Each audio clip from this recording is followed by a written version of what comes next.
Hello, and welcome back. This is another Death Battle fight script that I was commissioned to make.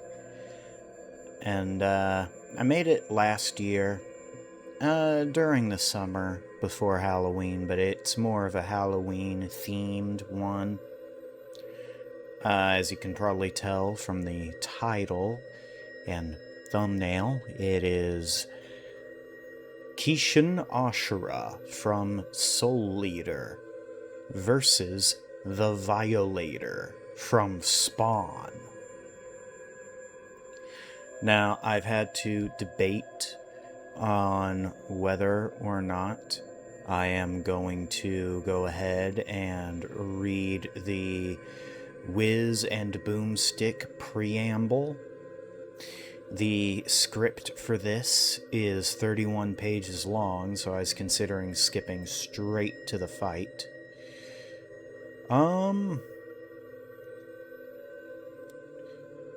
But I think I'll just go ahead and read the whole thing.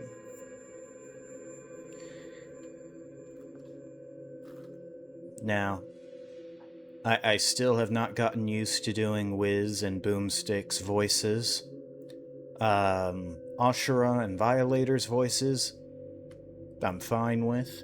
But Wiz and Boomstick, they're just a little too out of my range. So please, bear with me. Without further ado, let's begin. Death Battle. Kishin Asura versus the Violator. Soul Leader versus Spawn. And, I won't say Whiz and Boomstick every time each one's talking. You'll just be able to tell from the voice. Demons. The dark, malevolent spirits that watch us in our most private of moments and whisper the vilest thoughts into our dreams. Yeah, they're pretty spooky, all right. But there still remains one question. Which demon could kick the other's butt? Well, it could be Asura, the Kishin of madness and fear, or the Violator, the dark clown born from Malbosia. He's Wiz and I'm Boomstick, and we're here to put their powers, weapons, and skills to the test in a death battle. Ages ago, Shinigami, also known as Lord Death or the Grim Reaper, walked the earth as the personification of death itself. He sought one thing, to ascend beyond simply being a reaper, and to become the guardian of the natural order, the god of absolute order. The only thing in his way was his own fears. So what's a death god to do but take those fears and push them somewhere else? He created a fragment of himself that would contain these fears, and the result was a son? Like the opposite of Cammy White? Sorta. This was Asura. If you had only seen the anime, you'd be forgiven for being surprised, as there were many things it just didn't cover. Asura joined his father as one of his honored guards, who was to help in maintaining order in the world and eliminating evil. What could possibly go wrong? Like, maybe the embodiment of Death's fears turning out to be a paranoid maniac? Asura's soul was plagued by constant fears and worries. He felt the need to gather more and more power so as to remain safe, and to do so, he forsook his duty to fight evil and began to feed his weapon partner Vajra the souls of innocent people. But this was not enough.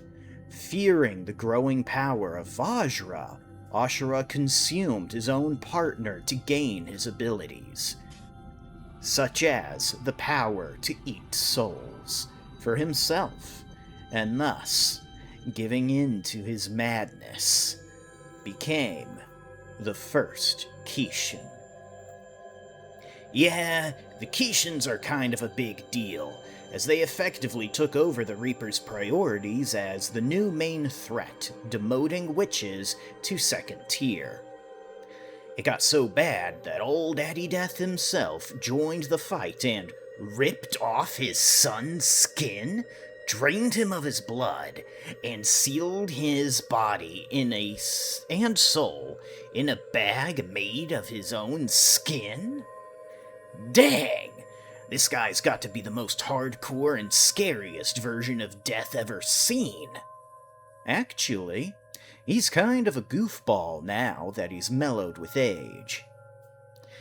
After sealing away his son Asura, Death bound his soul to the location for protection, eventually forming a city within the limits and establishing an academy for new warriors called Soulmeisters, and their weapon partners to keep up the original mission with a lot more checks and balances than before. Don't get it twisted. These guys are still kinda questionable on their ethical practices, but what else can you really expect when the good guys are led by Death? Under this new system, Daddy Death's school trained some of the greatest meisters and weapons the world had ever seen, like Spirit, the Death Scythe, Sid, the Zombie, or Dr. Frankenstein. Oh, I get it now. Most impressive are the young students who seemingly all are on the road to surpass even their own instructors. Most notably, Maka Albarn and her weapon partner, Soul Eater. Oh, like the name of the show. Kinda, but apparently the name came from the Kishin's hunger for the souls of the innocent. A hunger so legendary that not even Death's literal cover-up could keep it secret from everyone. There were those who worshipped the Kishin, or sought it out as a weapon for their own nefarious purposes. Enter the witch, Medusa Gorgon. She's got the slitheriness of Voldemort, the feet of Juri Han, and the parenting skills of Fire Lord Ozai, together with her child Krona and her other coerced minions. She led a scheme to infiltrate the school as the nurse so she could find and release the Kishin. This plan actually worked, and a wave of madness began to engulf the world. It was subtle at first, only bringing a noticeable difference to those who already struggled with their sanity, like Stein. But the longer the Kishin was free, the more people would find themselves in a waking nightmare.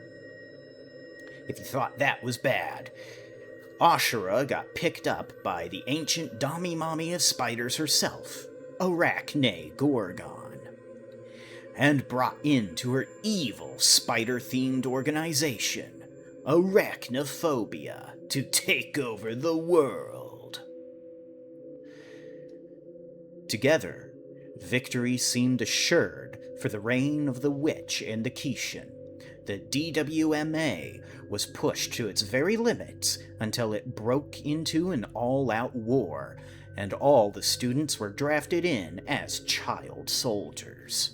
Again, the good guys are led by Death himself.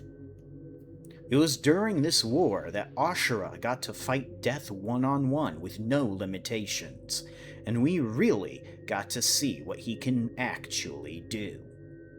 Not only can he fly and use those skin bandages like Doc Ock's tentacles, but he can also cast force fields, enter people's minds, harden his body using the black blood like Krona, regenerate as super strength, super speed, the ability to consume his enemy's souls for more power, and so much more. His favorite attack, however, is regurgitating his partner Vajra to shoot lasers. Lasers so powerful, in fact, that Death himself was left fatally wounded by tanking the blast head-on. Wait, How does Death die? He's Death. Well, he is the embodiment of Death. Thus, what he represents will likely continue on, but another individual may take his place, such as Asura claims about himself as the embodiment of madness when facing Gmaka in the anime. Though, this is another time we need to discuss the differences between the manga and the anime. Yeah, because there's lots of stuff that just does not happen in the anime, and a lot of stuff that happens in the final battle with no setup. But it's explained in the manga, like how Ashura's little brother, Death the Kid, has those marks on his hair because they are the lines of Sanzu, which gave him a 1-up upon dying the first time. As it turns out, those eyes on Ashura's hair are also said lines, meaning he could very well do the same. That's not to mention that the final battle took place on the moon in the manga, not just a castle. The biggest change of all, though, was cutting Krona's involvement. Krona had given in to madness and was absorbed by Asura. It was only by Maka's intervention, going on inside to speak with Krona's soul, that she was able to convince the poor living weapon to change things around for the better.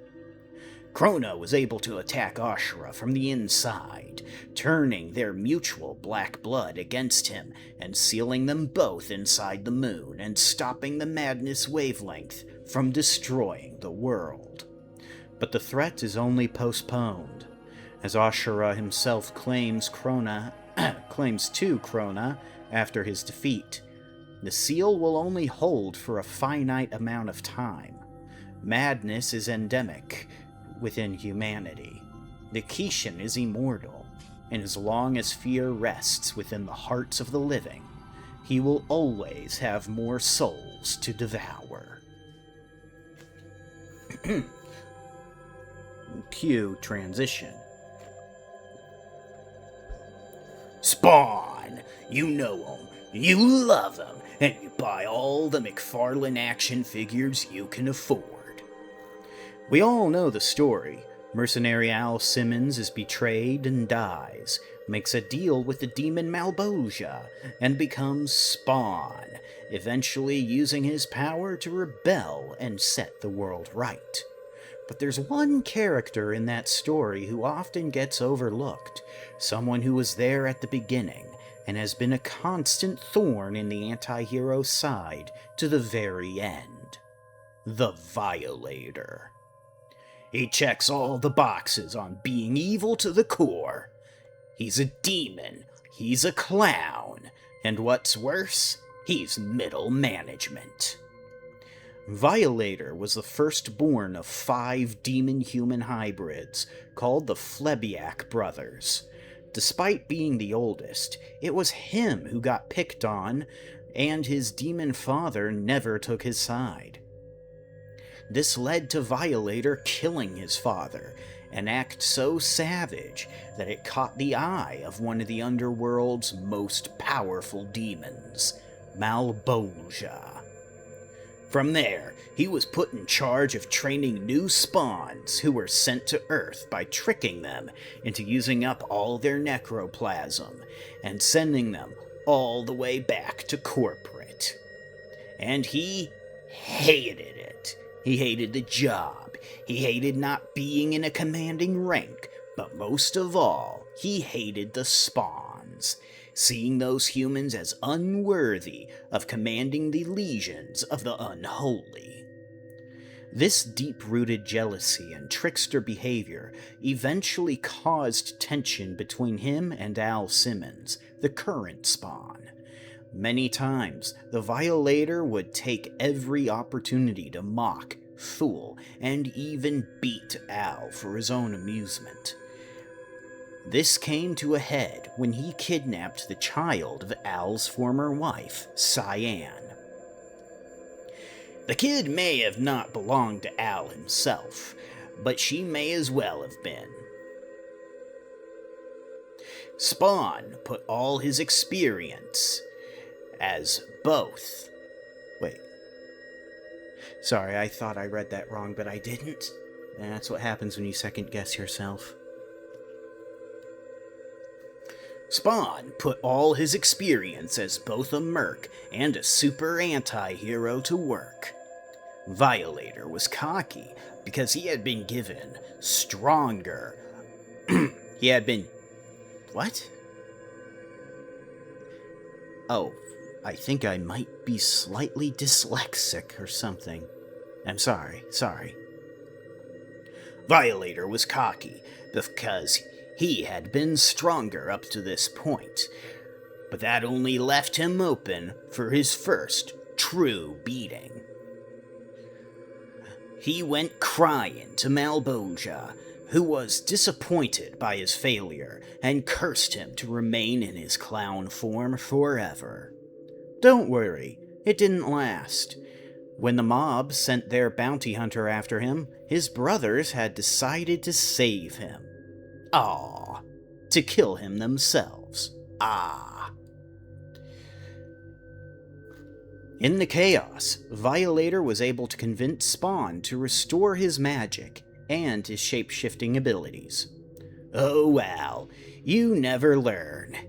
Since then, Violator has been a constant source of antagonism and pure evil to oppose Spawn at his highest highs and lowest lows, especially those lows. He has just the perfect laundry list of evil-fueled abilities to do it.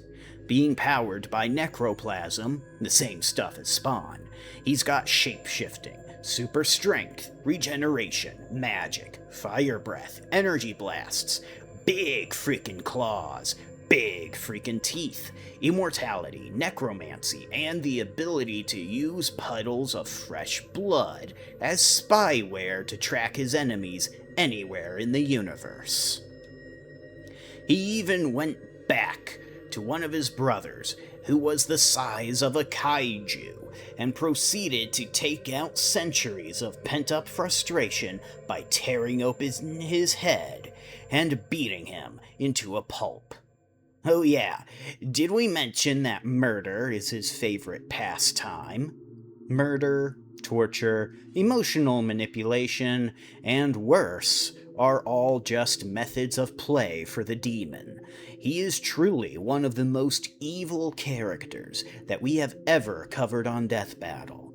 Even the children are not safe. The less said about his appreciation for other villains, such as Billy Kincaid, the better. There is no one too innocent, nothing too horrible to do, and nothing too sacred for him to violate. As long as there is someone to kill, someone to trick, kick, or flick, he will be there to answer the call. We've covered their powers, weapons, and skills. It's time for a death battle. Cue transition.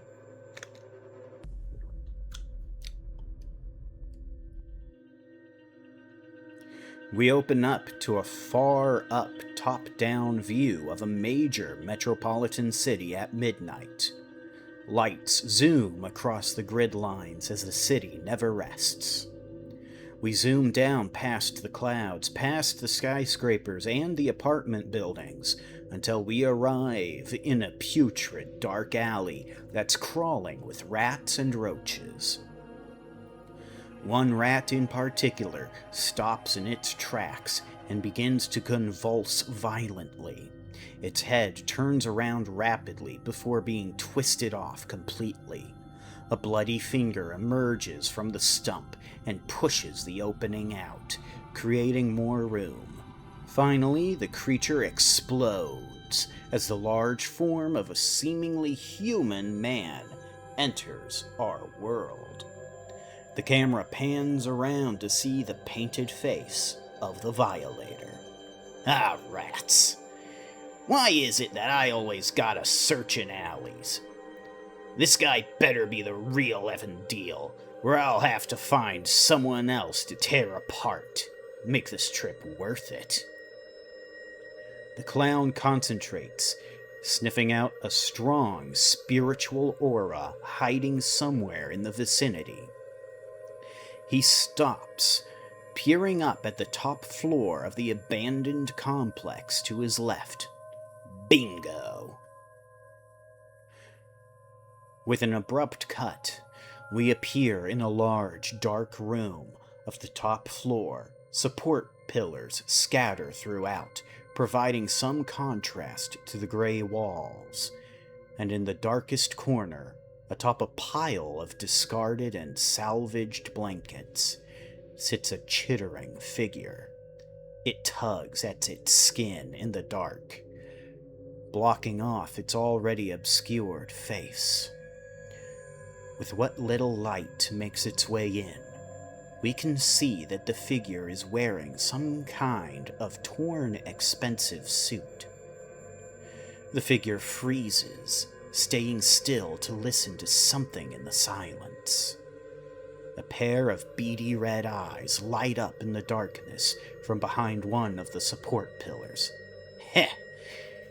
Guess this is the part where we introduce ourselves. You know, get to know each other better. The jittering man in the darkness screams loud enough to crack the nearby windows in response. Immediately, a flurry... Sorry, my cat is scratching the wall. What are you doing? Knock that off. Sorry. The jittering man in the darkness screams loud enough to crack nearby windows in response. Immediately, a flurry of extended scarf-like appendages strike the interloper. Violator is thrown off balance, punched through a pillar, and grabbed by one of the appendages and thrown across the room. Or we can skip right to the fun part. You're not a human, if you survived that, and I don't sense a witch's soul. Tell me what you are. No. The Kishin unleashes another flurry of hits, but Violator is ready this time. He endures a few more hits before he gets his chance, and chomps down on the skin tentacle with all his might. Ugh! The Kishin is caught off guard by the animalistic tactic, but his blood hardens in response. The demon's teeth get caught inside the black blood that's become like steel. In response, he pulls and tugs and slobbers all over, trying to get through. Ugh! That's so wrong!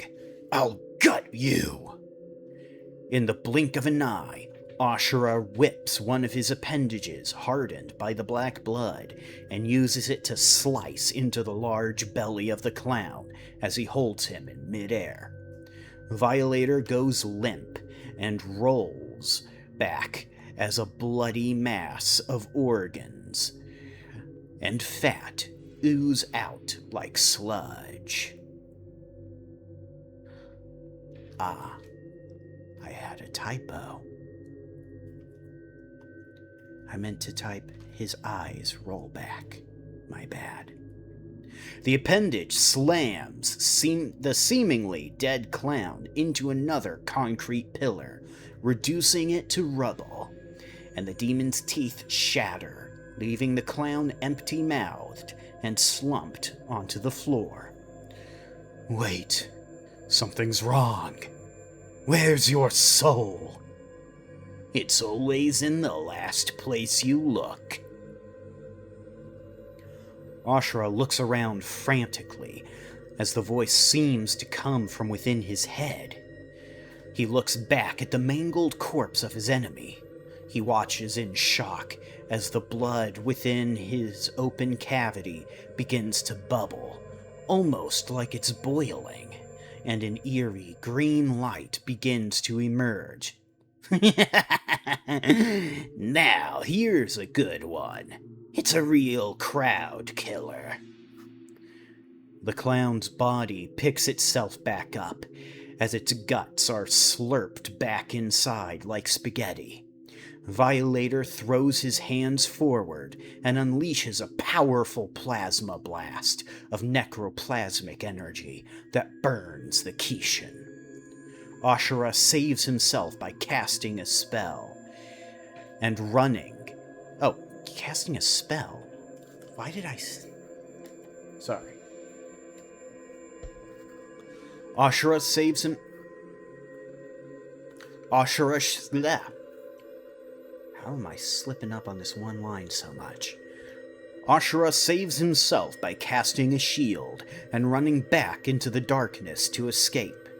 We see his silhouette scamper around the ceiling like a spider as the demon tries to find him. Come on! Who do you think you're dealing with here? I'm not the Vindicator, or the Vandalizer, or even the Victimizer. I am the Violator. As he chants this proclamation to his unseen enemy, his body begins to change. All 3 of his hair tufts spring out into giant spikes.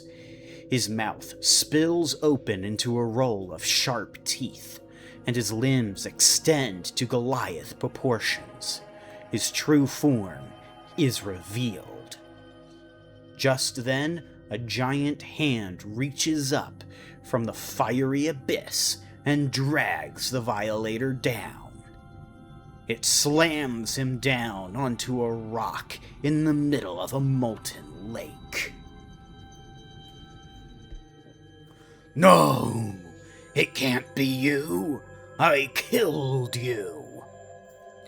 Before the clown stands his own father, Phleboton. He speaks from his upper mouth. You are struggling against someone who isn't even a demon. How pathetic.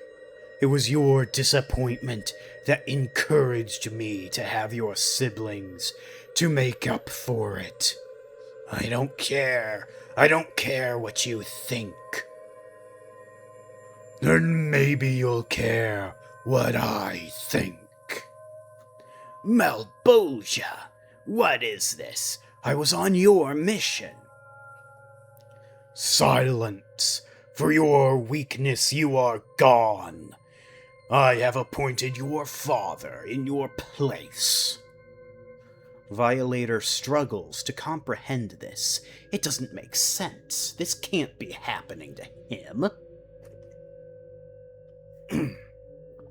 No, something is wrong. He concentrates all of his mental energy into clearing his mind. Finally, he breaks free from the madness-induced hallucination. He is still in the complex. Hardly any time has passed. Fucking coward!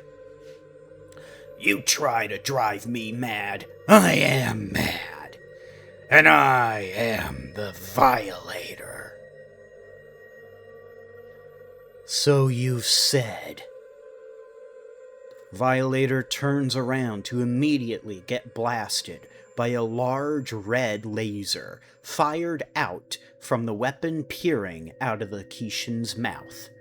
The force blows a hole out from the other side of the building, sending the demon flying outside across several rooftops before crashing into a roof access door.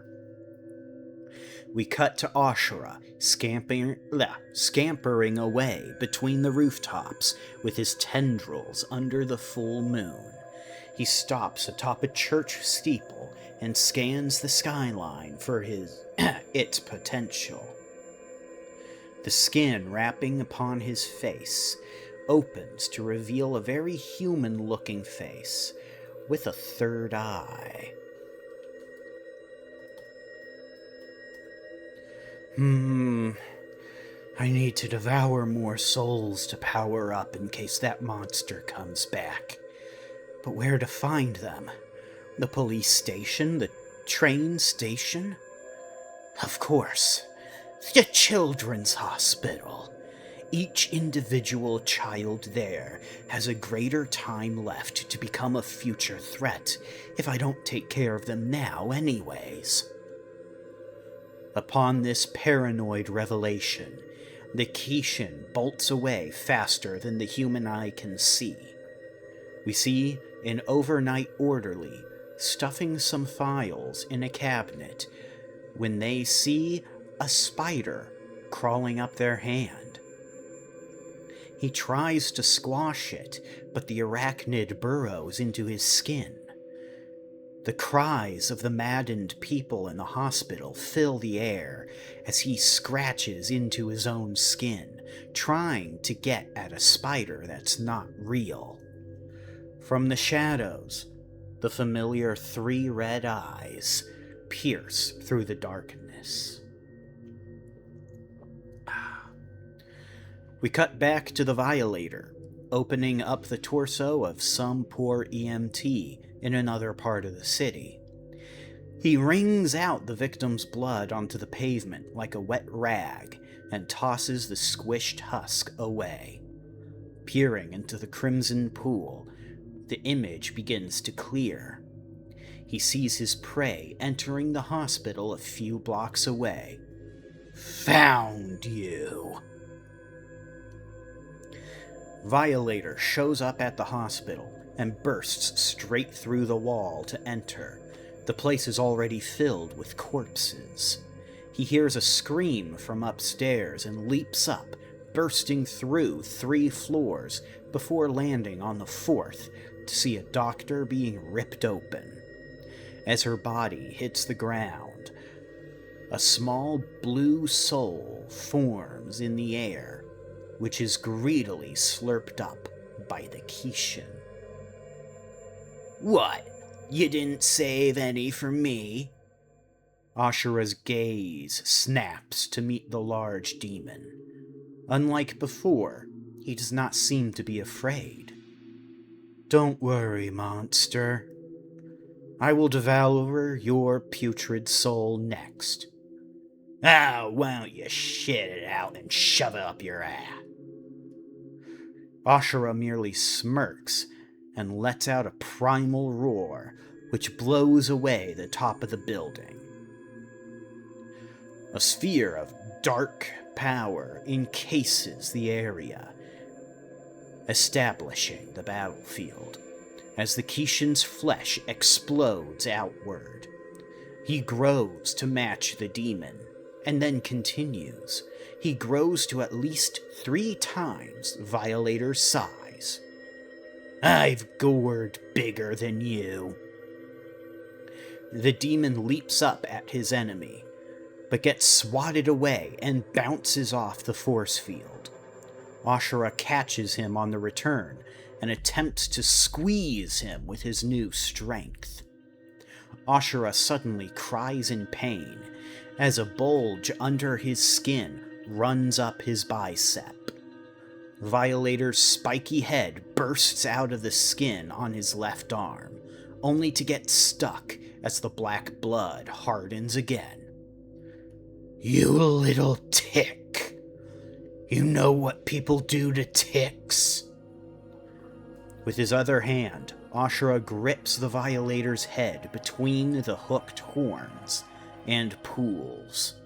Glowing green demon blood begins to spew out as the scaly skin of the demon is pulled apart at the neck. Violator's spine begins to be pulled upward through his body. Asura smiles with a sadistic glee. Suddenly, there's laughter. He stops pulling and looks around in shock as the torn men, women, and children begin to rise. They laugh at him, with blue clown makeup on each of their faces.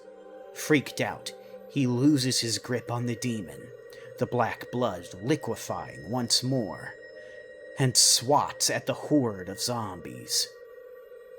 The mutilated demon is sent flying out in a puddle of black blood and lands on the floor. His head extends about a foot from his body, and attached only by the spine. His wounds glow as his bones fix themselves. Asura is distracted by the undead thralls risen from the demon's necromancy.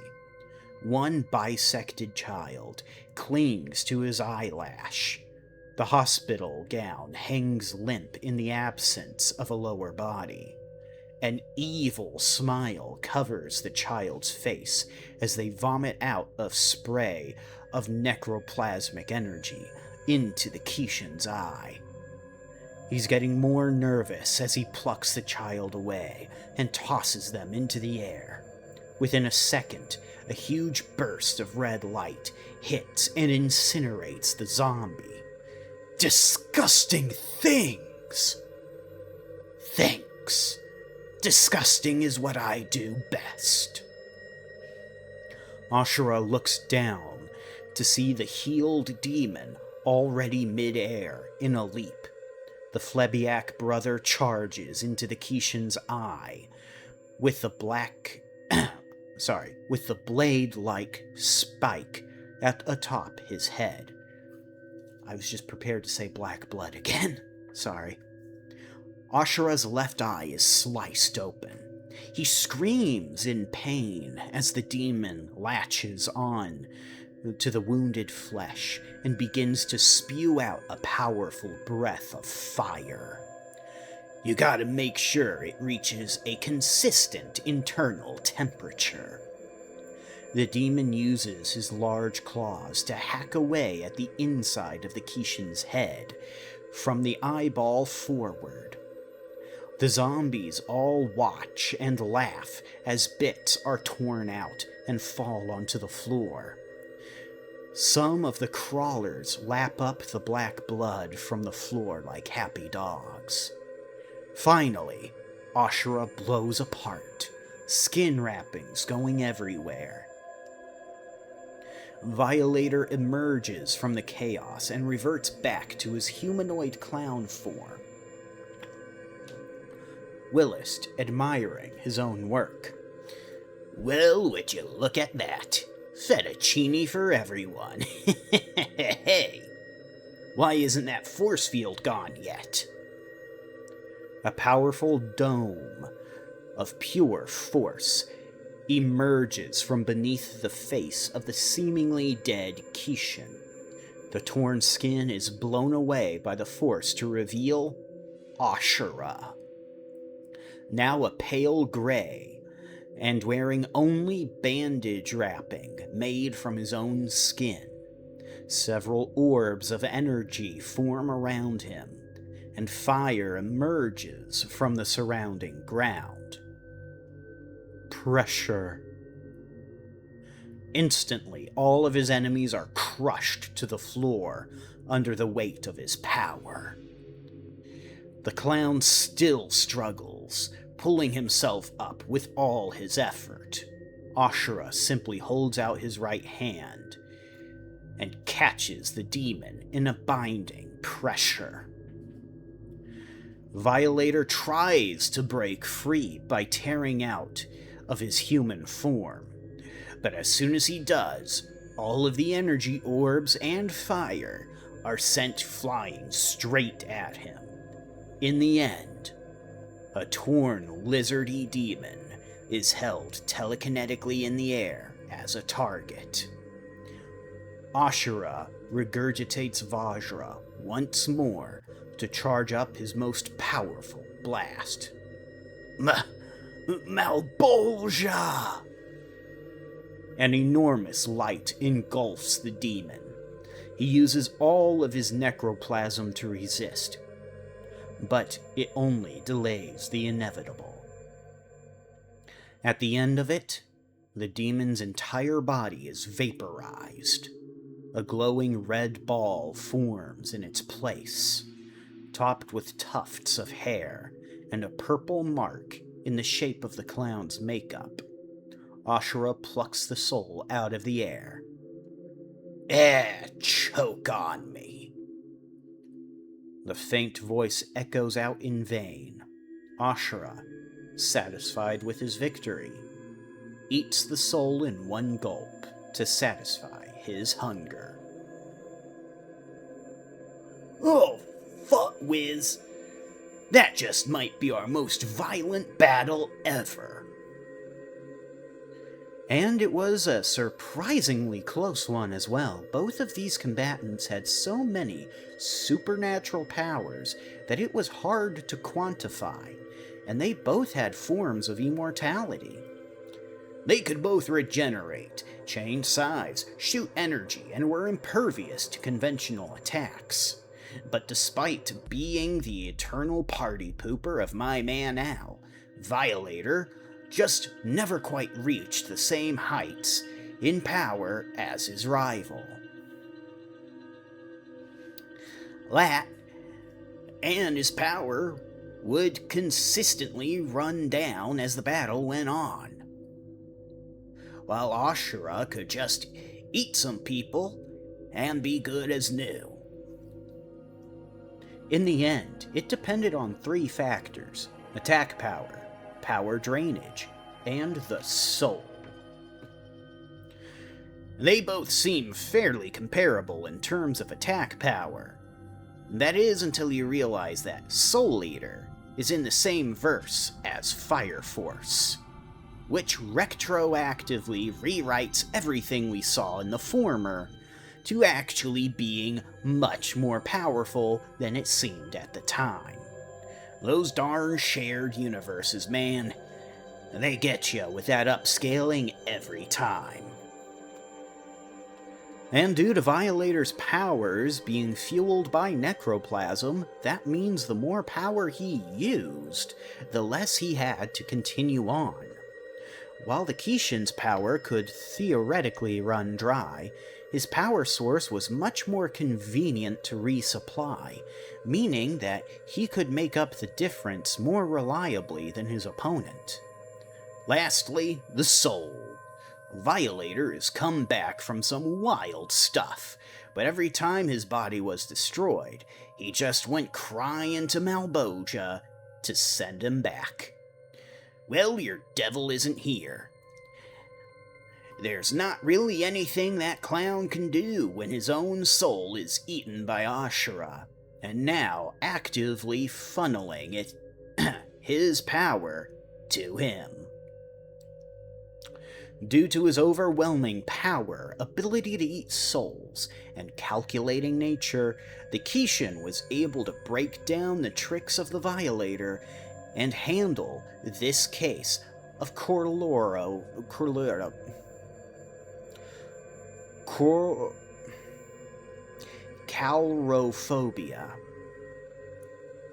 That's the fear of clowns.